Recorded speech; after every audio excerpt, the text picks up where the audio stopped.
Casimero, ang kapatid ko, itinuro street hook na pinambagsak ko kay Sanchez. Sa latest post ni Cuadralas, It's My Boy, ay in-upload niya ang eksena kung saan pinatumba ni Casimero si Saul Sanchez gamit ang street hook.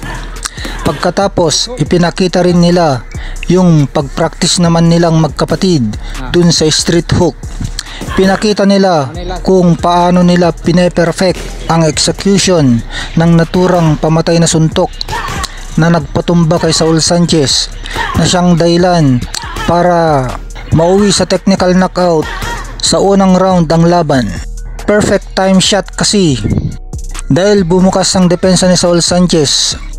Dahil sa tapang nito at gustong banatan din si Casimero, kaya hayun nadali siya ng street hook na prinaktis na magkapatid na sina Kuya Lods Jason at Janriel Cuadralas Casimero.